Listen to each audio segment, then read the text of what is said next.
welcome to Rupy Tuesday. So today we've got a very special edition because I'm interviewing one of my good friends called Monique. So Monique is here. So I know Monique from school. So how many years ago was that now? A few. I'm 31 now. A couple of years ago. And oh my goodness, this woman has been incredible. Like you've done so many things, haven't you, Monique? You're like, I literally can't keep up with you. I literally can't. Like, I don't even know what you're doing from one day to the next. But all I see though is on social media. I see that you're very outgoing. You're very bubbly and you enjoy what you do. So I just thought we'd start off like kind of just tell us a little bit about yourself. So how old are you and where are you from? And Monique, as you said, 32, that's a big ball. 32 years young, no I'm joking. You look very glamorous, by the way. I tried. I actually work for a special needs school as a receptionist. Well, secretary now, I would say. Went up a little bit more. Fancy! And other than that, I dabble in other things. You dabble in other things, right? I'm a director of an arts company. Arts-based company, so we do a lot of different projects to do with schools, education, just getting disabled people having confidence again, using drama and hopefully soon dance. Oh, that's pretty cool. Rolls onto my other passion. So I do wheelchair dance as well, competitively. Wow. Yeah, so I've won like gold medals and stuff in Holland, and won medals in Bratislava, and traveled a little bit. That's cool. I really enjoy that because it's the only thing that keeps me fit for my condition, because as you know, I break my bones quite easily. So I tried all kinds of sports. Didn't go down well. Yeah. But this is the best one so far for me. Yeah. And then I also do the modelling. A bit of modelling? Yeah. So let me get this straight. You're a director of an arts company, you're a school receptionist, and you're a model, and you're a professional dancer. Just so our audience know, you mentioned your condition there. So would you mind going into that? So yeah, I mean the technical term for it, which I don't use often because it's a bit of a tongue twister, is osteogenesis imperfecta type 3, which not just, but means I break my bones pretty easily. I can wake up in the morning with a broken bone like ribs, or as I'm getting older it's more ribs and stuff like that, you know. But yeah, I've had like well over 100 breaks. So yeah, you know. But that's why I'm also quite small stature as well. Right. I know the table's hiding most of it, but there's not much left, to be honest. So how is that like growing up for you? Because sometimes, and I know I'm a life coach and stuff, but like this morning I was struggling to get out of bed, if I'm honest with you. Yeah. So how do you just seem so positive and you go for everything that you want to go for. You seem like really happy. So what do you think made you that way? And probably my family. My mum, she never treated me, obviously I've got treated a little bit different from my sister because of my condition, but other than that she always was like, there's nothing wrong with your brain, so get doing what you need to do kind of thing, you know what I mean? Yeah. And so I was never like mollycoddled or anything like that. And then the friends that I had as well, it was like even certain things I wasn't allowed to do generally, like on a roller coaster. My friends would put me on a roller coaster anyway, nearly died, but I made it through. And it's just stuff like that, having friends like that as well as I'm getting older, because it's really funny, as I'm getting older, my friends and stuff around me are like, yeah, we'll do this, we'll do that. And as I'm getting older, my mum's like, maybe you should slow down a bit. Yeah. So it's like, it's a little bit reversed at the minute. But yeah, just being able to do what I want to do because of the friends and family I've had. They've never said, well, you can't or you shouldn't. In my own life, I've had a lot of that, especially from health professionals, and I think that sometimes they follow the medical model, and they have to be like kind of realistic, but sometimes they come across as being really pessimistic, and I found that they were the ones that I felt that were setting limits on my life, and I don't know if that's similar for you or... Yeah, I mean, there was, at the time when I was younger, there wasn't much known especially in Manchester, for my condition, and luckily I got with a charity who specialised in my condition, so they were able to sort of help the professionals in that way, because like from when I was born, apparently I wasn't supposed to live to 1 year old and stuff like that, so just having people around to be able to say, actually, Mr. Professional, we've had this person with the same condition that's been able to do this, and maybe she'll be able to do that. So yeah, it's always been like that for myself as well. So you say you do professional dancing, you're a model, you're a receptionist, what else? You're a founder of this arts project that you do. One of. How did you get into all this? Which one do you want to start with? Any, but start with the most prominent one, I suppose. Well, work-wise, because for me that's the most prominent one, because for years I wasn't in, I'd say like a 9-to-5 job. I don't work 9 to 5 anyway, but I wasn't in a 9-to-5 job, but I always wanted to be working, if that makes sense. Because I get bored quite easily. And I was very lucky to have someone that I've known for quite a while, from one of the services I used to use. The school that the service is linked to needed a receptionist, ASAP, and she recommended me. I've never done that before in my life, but I was like, yeah, why not? As you do. And it went from helping out to a full-blown contract to me now actually being moved from the school as receptionist, and now I'm IDS secretary. Right, okay. Yeah. So what is the IDS? The Independent Development Service, where they promote independence for people with disabilities. So they teach people of all disabilities to be able to be independent in their own way. I always say, that's not on my strap line, but that's what I always say, because they did it with me, and that helped me as well. That helped me definitely with my independence side, and with my confidence as well. Because no matter, as sad as it is, no matter how many people you may have around you that pushes you to do certain things, you've always got to have a bit of confidence in yourself to say, maybe I can. So. I also went to the IDS, so I have fond memories, and I think it's really interesting because when I went to the IDS, it was that thing of actually you can cook, and you can do your own ironing, and you can hear your work. I was like, what? But you know what, I think like, for us especially, like sometimes we can be mollycoddled by society, so it's really important that there's a service like that out there, that really pushes you. Oh, definitely, definitely, because I mean there's people that I know that work in professions with disabled people, and I'll be saying certain things like, oh yeah, well we could cook, but if they use this, it'd be a lot easier, and they're like, what's that? Or when we mention things like NAIDEX, which is like the big the biggie, where they have anything and everything accessible for disabled people. There's so many people I speak to and they have no idea what it is, but they work in that profession. So it's a bit worrying sometimes, to be honest. What I'm really interested in, I'm not gonna lie, what I'm really interested in is this modelling. Oh my god! I'm interviewing a professional model here. So what's going on? Like, what's going on? You're like what? You're a model? Yeah, I guess so.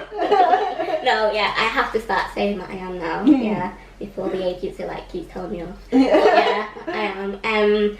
It came about kind of weird. It was my dance teacher that sent my information. He's quite well known in the industry. She likes to say. No, yes. and so like if the BBC wanted something doing or whatever, but a lot of them would come to him because he's got like connections and whatnot. So this agency, Zebedee Management, which is run by two ladies. Well, it's run by a group of people, but they're managed by two ladies, Laura and Zoe. Right. And they started it because they didn't see disability represented in the media. No, not at all. No. And if you do, it's like maybe once every couple of years. You know what I mean? So Laura teaches people with disabilities drama. So she was finding it difficult to be able to, get castings and stuff, for things like that. And they decided to just build their own agency. Yeah. But yeah, that's literally how it started. And they sent my dance teacher some info and said, "Do you have anyone?" He sent it without me knowing, as you know. And it's just all went from there, really. They've done a couple of body confidence campaigns, which was one of my first shoots. In a swimsuit. I saw this. In a swimsuit. You looked amazing, by the way. Oh, I hardly wear a swimsuit when I go on a holiday. But yeah, it was really, I don't want to say empowering, it's a bit, Yeah, they're all like empowering. But it was like, liberating and empowering. I look alright actually in a swimsuit, so does everybody else, just because we're a little bit different. And that just went viral. Wow. It was all over the place. So yeah, tell us a bit more about that campaign then. Body confidence campaign, Everybody Beautiful. So if you hashtag it, someone will see it. Yeah. And it was in like the Huff Post, and in papers and all kinds. So obviously that's like an important issue, isn't it, to you? Oh gosh, yeah.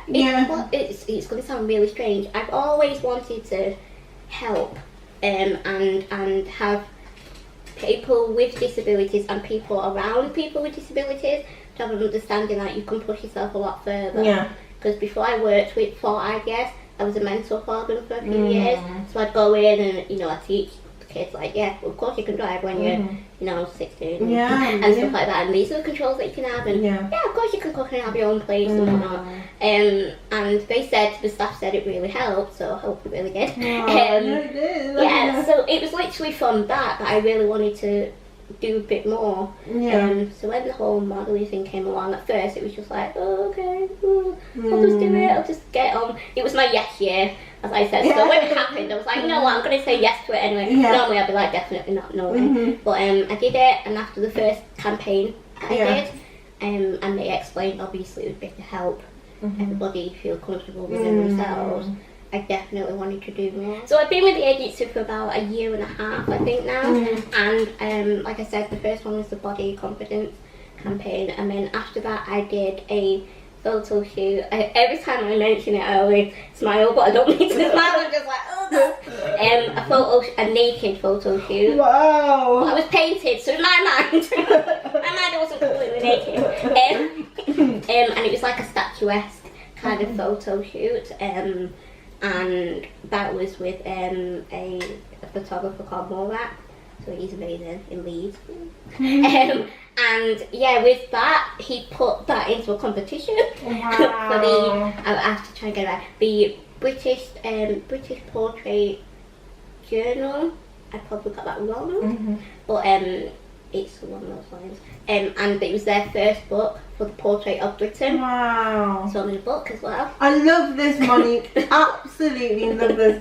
I just feel so honoured that I know you as well. Like, you're so incredible. Like, and that's not patronising. That's just a lot of people, no matter what their ability may be, a lot of people struggle with body confidence. Yeah. And it's a big thing, especially like for young women as well. Oh gosh, yeah. So we need someone like you to kind of push those boundaries and to empower others. And I was on the front cover of Grazia Magazine. Oh my! Which was a shock, just as much of a shock to me as it was to everyone else. She was just on the front cover of Grazia. But we did that with some amazing models, and the whole team were just amazing. But for Grazia to have the confidence to be able to put people like myself with obvious differences was amazing.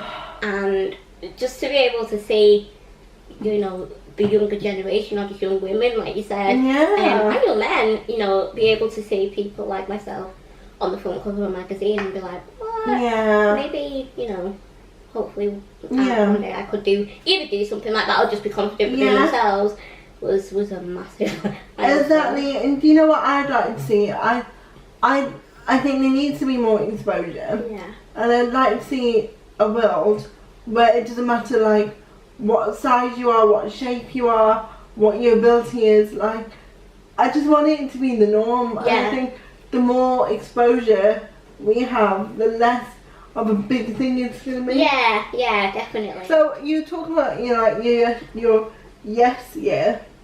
So a lot of this is to do with mindset. Yeah. And you know, I've spoken about this in some of my vlogs about how to adopt a flourishing mindset. So a flourishing mindset is more about like saying yes to opportunities and thinking outside of the box. Yeah. Whereas a fixed mindset is just kind of very black and white. Oh yeah. So you've definitely got a flourishing mindset. So what do you mean about your yes year then? How did that even come about and what has that done for you? Yeah, it genuinely came about because a couple of years back, I mean, such as doing the wheelchair dancing and things like that, there were a few opportunities that I found, and I'm not gonna lie, it generally came from the whole Paralympics thing. For years since the Paralympics, I'm like, right, I'm gonna do this, I'm gonna do a proper sport, I'm gonna do this, I'm gonna do that. Look at all those amazing people, look what they're doing.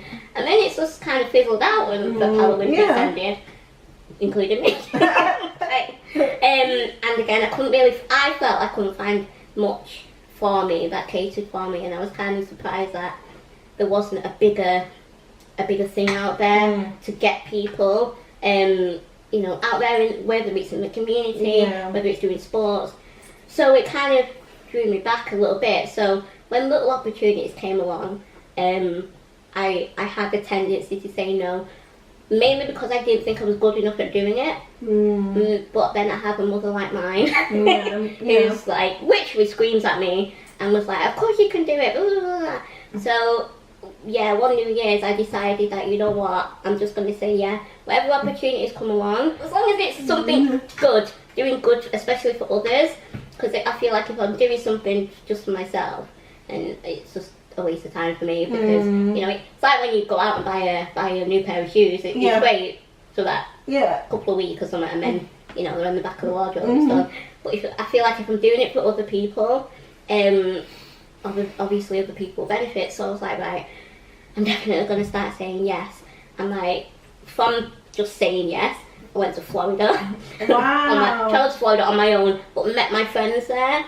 Oh my goodness, that's amazing. But to me, like, that's like, oh, it's, you know, because I travel on my own on the train, so it's like just next level kind of thing. But just gonna go halfway around the world, That's you when it needs to be. You'll be like, I just went to the moon. I flew a plane.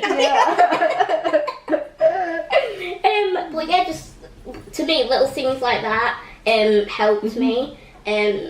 Just say, why not? Let's do it. Why not? So what has that done for your mindset and your confidence?